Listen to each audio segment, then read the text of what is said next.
आएगा।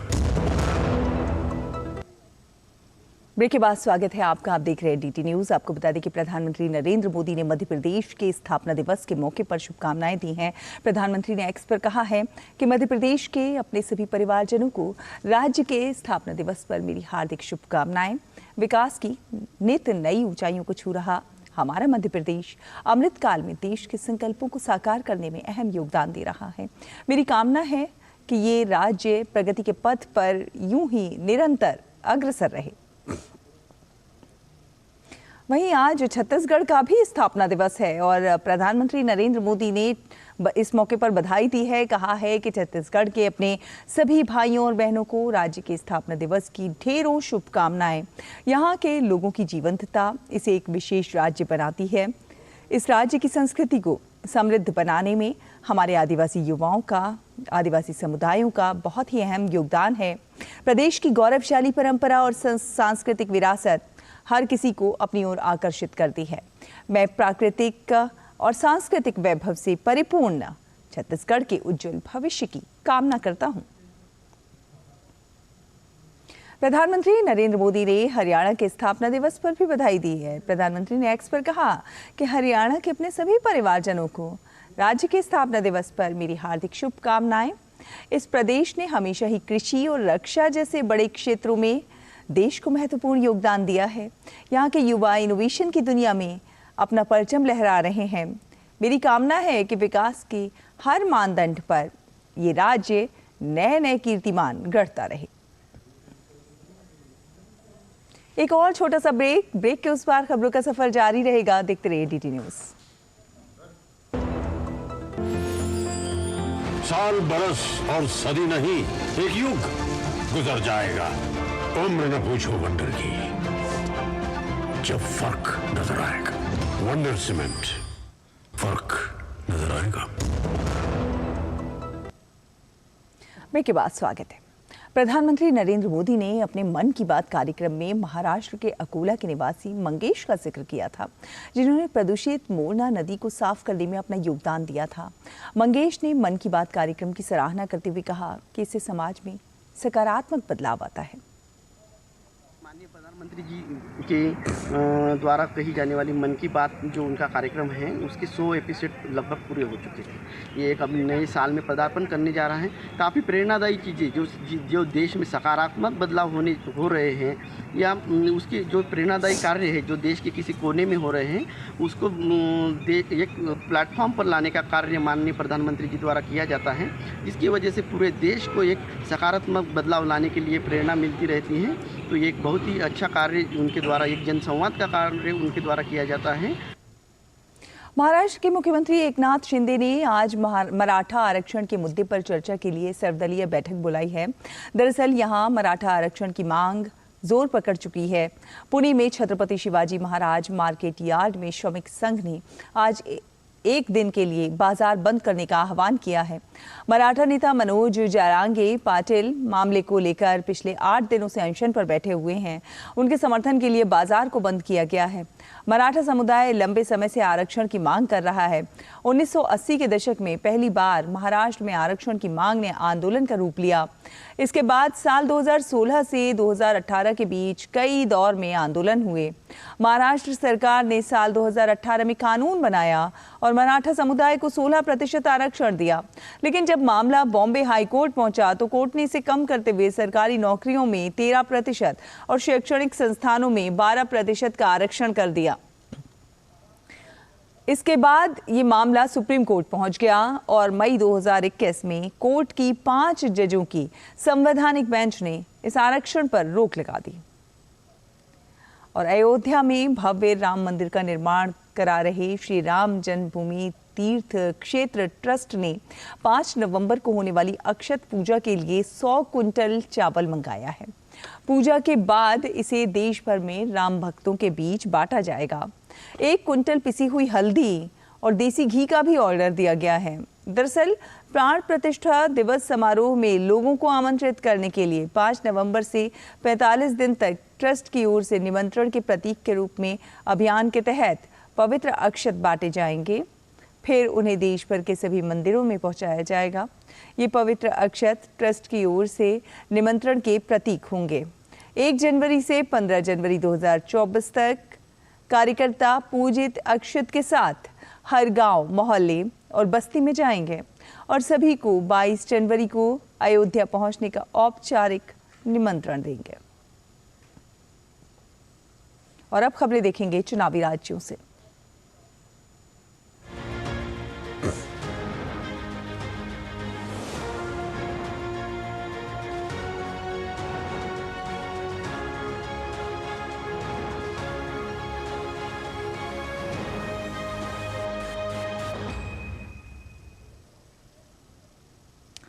तो चुनाव के ऐन मौके पर वरिष्ठ बीजेपी नेता और रक्षा मंत्री राजनाथ सिंह का मिजोरम का दौरा है। आज वो बीजेपी कार्यकर्ताओं को जीत का मंत्र देंगे।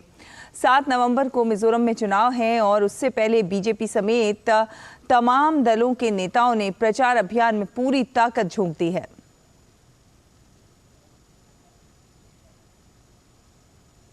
वहीं छत्तीसगढ़ में चुनावी अभियान तेज हो गया है।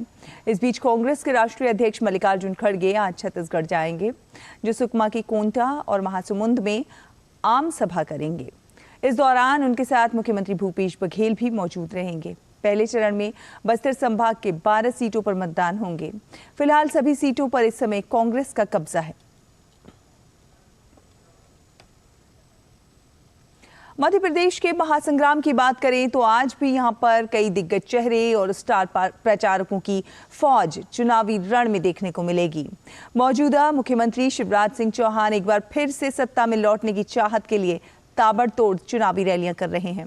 आज शिवराज अनूपपुर के पुष्पराजगढ़ के अलावा ढिंडोरी विधानसभा के मेहंदवानी में और फिर दोपहर बाद सिवनी के घनसौर में स्थानीय कार्यक्रमों और जनसभाओं को संबोधित करेंगे।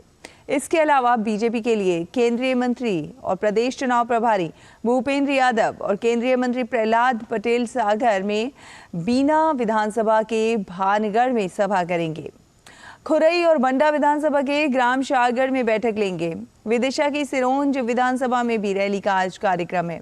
साध्वी निरंजन ज्योति भी आज निवाड़ी और जतारा में रैली करेंगी। बात करें कांग्रेस की तो कमलनाथ और उनके साथ तमाम बड़े नेता चुनावी समर में तैनात हैं।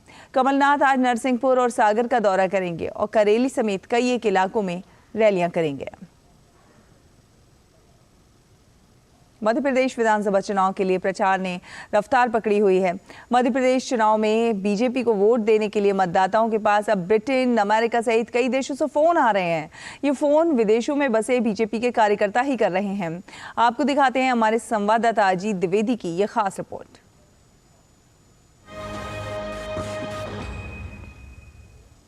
मध्य प्रदेश विधानसभा चुनाव में जीत के लिए बीजेपी प्रचार में कोई कसर नहीं छोड़ रही। पार्टी के विदेश विभाग की ओर से वोट फॉर एमपी कैंपेन चलाया जा रहा है। वैश्विक कॉलेथॉन के तहत विभिन्न देशों में बसे बीजेपी के एनआरआई कार्यकर्ता प्रदेश के मतदाताओं को फोन कर बीजेपी के लिए समर्थन मांग रहे हैं। USA, UK, Australia, Germany, Denmark, Poland, UAE, Netherland जैसे कई देशों से हमारे वॉलंटियर कॉल कर रहे हैं और जनता के साथ कनेक्ट हो रहे हैं। हालांकि इस अभियान को लेकर कांग्रेस का आरोप है कि भाजपा के पास शायद स्थानीय स्तर पर कार्यकर्ताओं का अभाव हो गया है। अब भाजपा एनआरआई के रिश्तेदारों को एनआरआई वोटरों के माध्यम से प्रभावित करने की कोशिश कर रही है, लेकिन इन सब से कुछ होना नहीं है। आक्रामक प्रचार अभियान को लेकर खास पहचान रखने वाली बीजेपी के विदेश में बैठे कार्यकर्ताओं द्वारा पार्टी का प्रचार अभियान निश्चित ही नया अनुभव है। लेकिन बीजेपी के लिए विदेश विभाग का ये प्रयास कितना सफल होता है, ये 3 दिसंबर को पता चलेगा। टीडी न्यूज के लिए भोपाल से अजीत द्विवेदी की रिपोर्ट।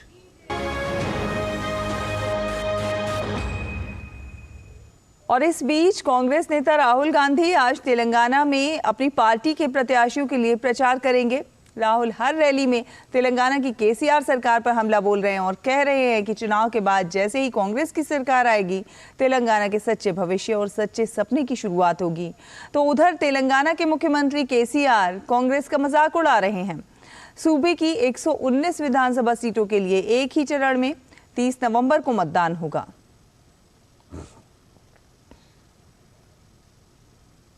और चुनाव की बात के बाद चलिए बात करते हैं प्रदूषण की। तो दिल्ली में प्रदूषण का स्तर लगातार बढ़ता जा रहा है। आज सुबह दिल्ली में वायु गुणवत्ता सूचकांक 336 दर्ज किया गया, जो कि बहुत खराब श्रेणी में आता है। आने वाले दिनों में भी दिल्ली के हालात ऐसे ही बने रहने की संभावना है।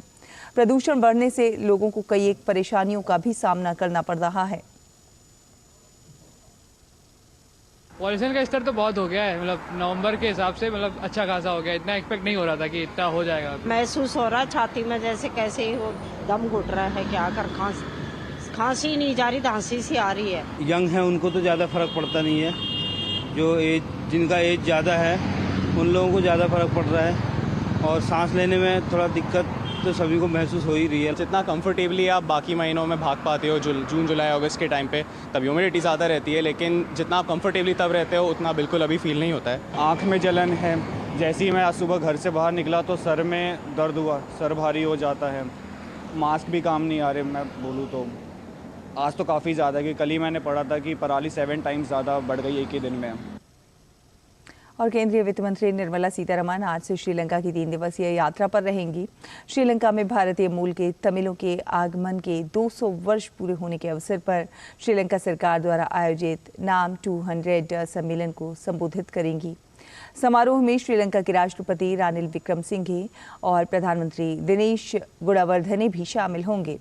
वित्त मंत्री कोलंबो में संपर्क विस्तार समृद्धि के लिए साझेदारी विषय पर भारत श्रीलंका व्यापार सम्मेलन को भी संबोधित करेंगी। वित्त मंत्री श्रीलंका के नेताओं के साथ वार्ता भी करेंगे। ऊर्जा क्षेत्र में सक्षमता के लिए वित्त मंत्री की उपस्थिति में श्रीलंका में धार्मिक स्थलों के सौर विद्युतीकरण के लिए एक समझौता ज्ञापन पर हस्ताक्षर होंगे। इस ज्ञापन के तहत परियोजना के लिए भारत 82 करोड़ 40 लाख रुपए आवंटित करेगा। फिलहाल एक और छोटा सा ब्रेक, आप देखते रहिए डीटी न्यूज। साल बरस और सदी नहीं, एक युग गुजर जाएगा। उम्र न पूछो वंडर की, जब फर्क नजर आएगा। वंडर सीमेंट, फर्क नजर आएगा। के बाद स्वागत है। आपको बता दें, प्रधानमंत्री नरेंद्र मोदी आज शाम दिल्ली के मेजर ध्यानचंद नेशनल स्टेडियम में एशियाई पैरा गेम्स में हिस्सा लेने वाले भारतीय दल से मुलाकात करेंगे और उन्हें संबोधित भी करेंगे। प्रधानमंत्री एशियाई पैरा गेम्स में खिलाड़ियों के उत्कृष्ट प्रदर्शन के लिए बधाई देने और भविष्य के टूर्नामेंटों के लिए उन्हें प्रेरित करने के लिए एक कार्यक्रम में एथलीटों को संबोधित भी करेंगे। भारत ने एशियाई पैरा गेम्स 2022 में 29 स्वर्ण पदक सहित कुल 111 पदक जीते हैं।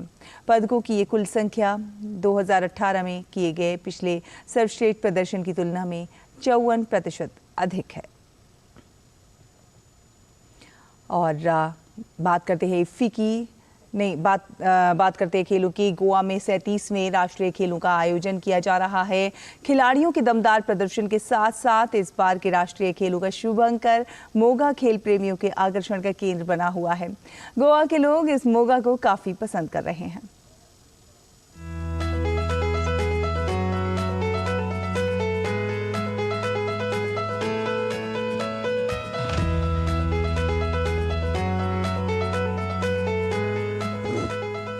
चल रहे राष्ट्रीय खेलों का शुभंकर मोगा सबके आकर्षण का केंद्र बना हुआ है। खेलों की शुरुआत से पहले मोगा से जुड़ा एक राज्यव्यापी अभियान भी चलाया गया था, जिसका थीम था मोगा कहाँ है। यह अभियान गोवा के लोगों में काफी लोकप्रिय हुआ था। गोवा के लोग मोगा को काफी पसंद कर रहे हैं। गोवा भी खुश होकर लोगों से मिल रहा है। खास तौर से बच्चे मोगा के साथ सेल्फी खिंचवाते और डांस करते हुए नजर आ रहे हैं। मोगा के साथ अच्छा लगा, मोगा के साथ डांस करना अच्छा लगा, मोगा के साथ डांस करना अच्छा लगा और मोगा के साथ एंजॉय की वो अच्छा लगा। मोगा अच्छा है। नेशनल गेम्स के लेके गोवा में काफ़ी एक्साइटमेंट है। वैसे गोवा देखने जाए तो टूरिज्म प्लेस के हिसाब से ज़्यादा फेमस है, लेकिन जैसे जैसे इस तरह के नेशनल गेम्स वगैरह जैसे बड़ी इवेंट यहाँ पे ऑर्गेनाइज होने लगेगी तो गोवा कुछ अलग ही लेवल पे पहुँच जाएगा। किसी भी बड़े खेल आयोजन में शुभंकर की अहम भूमिका रहती है। शुभंकर उन खेलों की पहचान बनकर हमेशा याद रहता है। उम्मीद है मोगा भी खेल प्रेमियों के दिल में अपनी अलग छाप छोड़ने में कामयाब रहेगा। राष्ट्रीय खेलों का शुभंकर मोगा एक इंडियन बाइसन है जो कि रेजिलियंस यानी कि दृढ़ता को दर्शाता है, और मोगा को शुभंकर बनाने के लिए यही उद्देश्य है कि जिस तरह से बाइसन होता है, जब अपने वो एक नेचुरल आवास में रहता है, जिस तरह से वो बेखौफ रहता है, उसी तरह से खिलाड़ी राष्ट्रीय खेलों में जब प्रदर्शन करने उतरे तो बेखौफ होकर वो अपना प्रदर्शन करें। कैमरा पर्सन सुमित धीमान के साथ सुचित्रा, डीडी न्यूज़, गोवा। तो 37वें राष्ट्रीय खेलों में खिलाड़ियों को जहां एक और अत्याधुनिक सुविधाएं मिल रही हैं और खेलों की इलेक्ट्रॉनिक मॉनिटरिंग हो रही है, तो वहीं खिलाड़ियों को डोप से बचने की भी जानकारी दी जा रही है। खिलाड़ी डोप मुक्त रहे, इसके लिए नाडा द्वारा उनका डोप टेस्ट भी किया जा रहा है। डोपिंग के डंक से दुनिया वाकिफ है।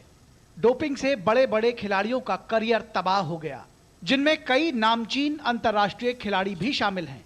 लेकिन भारत के एथलीट को इस डंक से बचाया जा सके, इसके लिए हर छोटी प्रतियोगिता में डोप की जानकारी एथलीट को दी जा रही है और उनके सैंपल भी कलेक्ट किए जा रहे हैं। 37वें राष्ट्रीय खेलों में भी खिलाड़ियों के डोप टेस्ट किए गए और उन्हें डोप से बचने के लिए शपथ दिलाई गई। Know your dope, know your food, know your drug, ये जो चीजें हैं ये सारे एथलीट्स के लिए बहुत मान्य रखती है और उसके बारे में सभी एथलीट्स को अवगत कराया जा रहा है। एंटी डोपिंग को लेते हुए क्लीन स्पोर्ट का एक लक्ष्य रखते हुए सब जगह एक ये अवेयरनेस हो रही है, no to dope and only to the best of your capability. खिलाड़ी भी मानते हैं कि तरक्की के लिए कोई शॉर्टकट नहीं होता और उन्हें ऐसी किसी भी दवा से बचना चाहिए जो डोप की लिस्ट में प्रतिबंधित है। Actually, nobody knows that what where they are doing, what you call the medicine. Only the medicine they will take performance. Actually, there is not like that. Actually, the good workout. If we get good workout, then we can make good performance. अगर डॉप करके हमारा athletes को improve करते तो वो अच्छा नहीं लगेगा, क्योंकि बाहर कंट्री में जाके वो इंसल्ट हो जाएगा हमारे कंट्री को। और ये डॉप करके अच्छा परफॉर्मेंस कर ले, उसमें सेटिस्फाई नहीं होता। अपने कोशिश करके, अपने मेहनत करके वो डॉप टेस्ट सही हो गया तो फिर भी अपने सेटिस्फाई हो जाएगा परफॉर्मेंस। तो इसका इम्पोर्टेंस वही है, क्योंकि हम तो कुछ खाना वगैरह चीज खा ले तो उसमें कुछ डॉप वगैरह तो वो कंट्रोल कर सकते हैं, बहुत अच्छा है, क्योंकि वो हमारे बॉडी को हार्मफुल होता है, इसलिए बहुत इम्पोर्टेंट है। Just one thing, just be pure and have patience. Shortcut is not the key to the success. लेकिन डोप से कोई डरने की जरूरत नहीं। नहीं sir, no need to be. If you are pure then you no need to scare. आज भारत खेलों की दुनिया में एक नई इबारत लिख रहा है। ऐसे में डोप उन्हें अपना शिकार न बना ले, इसलिए भारत का खेल मंत्रालय, स्पोर्ट्स अथॉरिटी ऑफ इंडिया और नाडा की टीमें वर्तमान खेल संघ अपने अपने एथलीट्स को इसकी विशेष जानकारी दे रहे हैं ताकि खिलाड़ी साफ सुथरा खेल खेलें। 37वें राष्ट्रीय खेलों को डोप मुक्त कराने के लिए विभिन्न तरह के प्रयास किए जा रहे हैं। यहाँ पर डोप की एजेंसियां हैं जो यहाँ पर डोप टेस्ट कर रही हैं, साथ ही साथ नाडा की टीम भी यहाँ पर मौजूद है, क्योंकि डोप के डंक से हर एक खिलाड़ी को बचाना है और हर एक खिलाड़ी के अंदर ये अवेयरनेस फैलानी है कि अगर आपको जीतना है तो उसके लिए कोई शॉर्टकट नहीं। और खिलाड़ी भी मानते हैं कि गलत तरीके से आप बहुत आगे नहीं जा सकते हैं और भारत को अगर खेलों की महाशक्ति बनना है तो उन्हें डोप के इस डंक से बचना होगा और इस अवेयरनेस को ज्यादा से ज्यादा लोगों तक पहुंचाना होगा। कैमरामैन गौरव के साथ मैं मुकेश शुक्ला, डीडी न्यूज गोवा। 37वें राष्ट्रीय खेलों में एथलेटिक्स में विभिन्न सुविधाओं में पदक के लिए जोर आजमाइश चल रही है। सर्विसेज के गगनदीप सिंह ने डिस्कस थ्रो में शानदार प्रदर्शन करते हुए स्वर्ण पदक जीता। गगनदीप और उनके कोच राष्ट्रीय खेलों के बढ़ते स्तर से काफी खुश हैं और खिलाड़ियों के लिए इसे बेहतर प्लेटफॉर्म मानते हैं। तो एथलेटिक्स से भी मेडल आने शुरू हो गए। गगनदीप हमारे साथ हैं जो सर्विसेज को रिप्रेजेंट करते हैं। गोल्ड मेडल जीता, किस तरह का कंपटीशन था जानेंगे। किस तरह का कंपटीशन आपने देखा, आपके जो कॉम्पिटिटर थे हरियाणा और उनसे आप किस तरह से यहाँ पर एक्सेलेट कर रहे थे और कितना फायदा मिला नेशनल? हाँ सर, ठीक था कंपटीशन। मतलब सर्कल थोड़ा रफ था, जो पर्सनल बेस्ट थ्रो वो तो हुई नहीं, बट ठीक था सर, मेडल सिक्योर हो गया। बट मैं देख रहा था एक डिस्कस आपका लगा भी था उधर नेट पे, तो आप थोड़ा सा डिस्टर्ब थे, क्या कुछ चल रहा था उसमें? हाँ सर, वो थोड़ा स्पीड ओवर हो गया अग्रेशन में। लास्ट थ्रो मैंने सोचा अभी बेस्ट मार दूं, वो हाथ से निकल गया, केज में लग गया सर। अभी एथलेटिक्स में कोच साहब हमारा बहुत कुछ देखने को मिला। एशियन गेम्स में देखा हमने, काफी सारे मेडल्स आए, तो ऐसे गेम्स में हमें कितना फायदा हो रहा है जिसमें गगनदीप खेल रहा है? इसमें तो अभी लगभग इसमें तरक्की होने लगी है। जब से नीरज चोपड़ा का ओलंपिक में मेडल आया तो एथलेटिक में एक तरह से मतलब प्रोग्रेस ही होना शुरू हो गया है। डिस्कस को कैसे देखें? डिस्कस भी तरक्की पे है। इसने अभी 58-6 करके सर्विसेज रिकॉर्ड बनाया था 21 में, तब से यही चैंपियन है। नेशनल का भी चैंपियन यही है। थोड़ी बहुत इंजरियां हैं, वो ठीक हो जाएंगी। अब ओलंपिक पे अब थोड़ा फोकस कर रहे हैं। इसकी क्वालिफाई अगर नेक्स्ट फेडरेशन कप और इंटर स्टेट चैंपियनशिप में अच्छा करेगा। क्वालिफिकेशन के लिए कितनी कोशिश करें, क्योंकि बड़ा मंच है, समय बहुत कम है, और ऐसे इवेंट से आपको कितना बूस्ट मिल रहा है? बूस्ट तो सर मिलता है, अगर मेडल आता है, थोड़ा या अग्रेशन होता है भी, वो बढ़िया करें देश के लिए। अभी टाइम है, 6-7 मंथ है ओलंपिक्स में, बढ़िया करेंगे सर आगे। फैसिलिटी को कैसे एंजॉय कर रहे हैं? गगनदीप पहले भी खेला होगा एशियन गेम्स, या सुना होगा, तब की फैसिलिटी, आज की फैसिलिटी? हाँ, बहुत बढ़िया सर, अच्छा है। नेशनल मीट से बहुत अच्छा अरेंजमेंट है सर यहाँ पर। कोच खुश, खिलाड़ी खुश, गले में मेडल है, इससे बड़ी कोई बात नहीं है। और जो यहाँ पर इनको रंग दिया गया है वो लाजवाब है, और नेशनल गेम्स में ये सब सितारे चमक करके सामने आ रहे हैं। कैमरामैन गौरव के साथ में मुकेश शुक्ला, डीडी न्यूज गोवा। 37वें राष्ट्रीय खेलों में हरियाणा के विक्रांत पंचाल के बारे में बताएंगे आपको, लेकिन फिलहाल एक छोटा सा ब्रेक लेते हैं। ब्रेक के उस पार खबरों का सफर जारी है, देखते रहिए डीडी न्यूज। साल, बरस और सदी नहीं, एक युग गुजर जाएगा। उम्र न पूछो वंडर की, जब फर्क नजर आएगा। वंडर सीमेंट, फर्क नजर आएगा। तो विक्रांत पंचाल की बात कर रहे थे हम। 400 मीटर में सिल्वर मेडल जीता है उन्होंने। पंचाल इस सीजन में अपना बेहतरीन परफॉर्मेंस देने में कामयाब रहे हैं, और अब वो ओलंपिक क्वालिफिकेशन के लिए अपना पूरा ध्यान लगाने को तैयार हैं। विक्रांत पंचाल से बात की है हमारे संवाददाता मुकेश शुक्ला ने।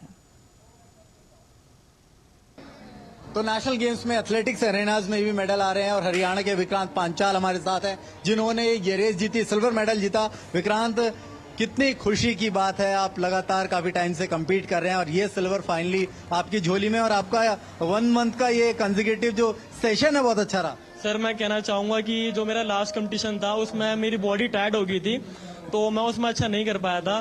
तो मेरा मोटिव था कि मैं नेशनल गेम्स में अच्छा करूंगा और यहाँ पे अपना बेस्ट दूंगा, और मैंने बेस्ट दिया है। And I am feeling very well that मैंने अपना सेशन अच्छे से खत्म किया है।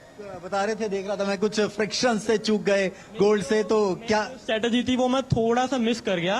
दैट्स वाई मैंने लास्ट में थोड़ा 100 मीटर पिक करा, एंड मेरा मोटिव यही था कि मेरे अंदर जितनी मेरी एनर्जी बची है मैं उसको बूस्ट आउट करके रख दूं। And I came second. I am satisfied with that because I know I did my best.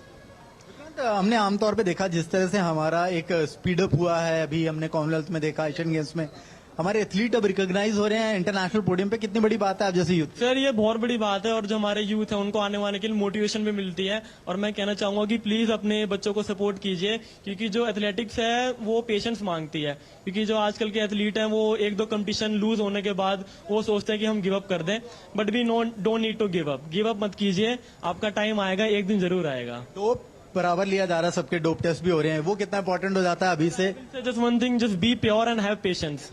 Shortcut is not the key to the success. लेकिन डोप से कोई डरने की जरूरत नहीं? नहीं sir, no need to be. If you are pure then you no need to scare. जो facility है उसको कैसे एसेस कर रहे हैं? जिस तरह का बहुत अच्छी दी गई है यहाँ पे, जो हमारा होटल स्टे है वो भी अच्छा दिया है, हमें पूरी फैसिलिटी दी गई है, बस का जाना आना और हमारा खाना रहना पीना खूब अच्छा है। एंड हमारा स्टेट भी हमें सपोर्ट करता है, obviously India government also supporting, they are giving like money, scholarship and all, so that's good. And ये आने वाले जो प्लेयर्स हैं, हमारे यूथ हैं, उनके लिए बहुत बड़ी बात है, वो हमें देख के मोटिवेशन ले, बस शॉर्टकट यूज ना करें।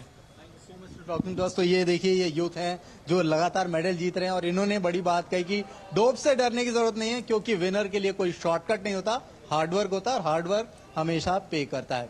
कैमरा सुमित के साथ मैं मुकेश शुक्ला, डीडी न्यूज गोवा। और आईसीसी विश्व कप में आज अंक तालिका की शीर्ष 3 में शामिल 2 टीम दक्षिण अफ्रीका और न्यूजीलैंड का आमना सामना होगा। एक तरफ दक्षिण अफ्रीका को पिछले मुकाबले में पाकिस्तान के खिलाफ रोमांचक जीत दर्ज हुई थी, तो दूसरी तरफ न्यूजीलैंड को हाई स्कोरिंग मैच में ऑस्ट्रेलिया के खिलाफ शिकस्त का सामना करना पड़ा था। ऐसे में अफ्रीकी टीम जहां अपने जीत के सिलसिले को बरकरार रखने के इरादे से उतरेगी, तो वहीं न्यूजीलैंड की कोशिश हार से उबरकर वापस जीत की लय हासिल करने की होगी। न्यूजीलैंड और दक्षिण अफ्रीका के बीच अब तक 71 वनडे मैच खेले गए हैं। अफ्रीका ने 41 मैच जीते हैं, जबकि कीवी टीम को 25 मुकाबलों में जीत हासिल हुई है। और अब नजर डालेंगे कारोबार जगत की खबरों पर।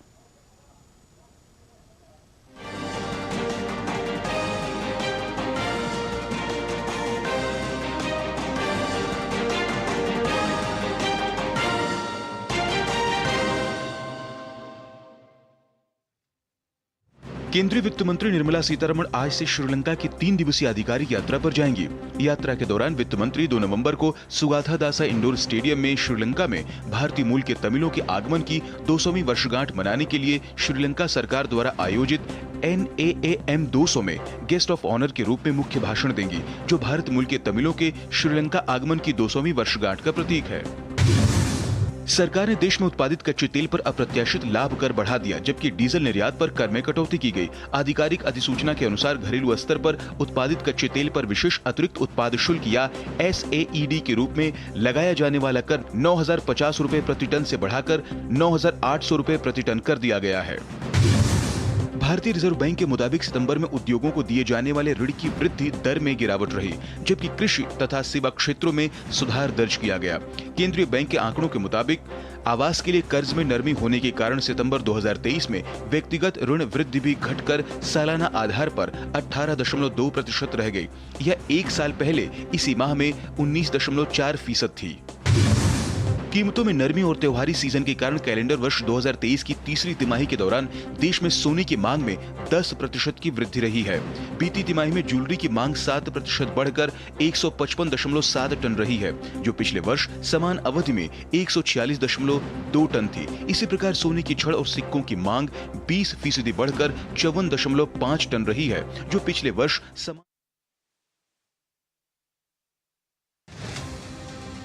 विधानसभा चुनाव की जंग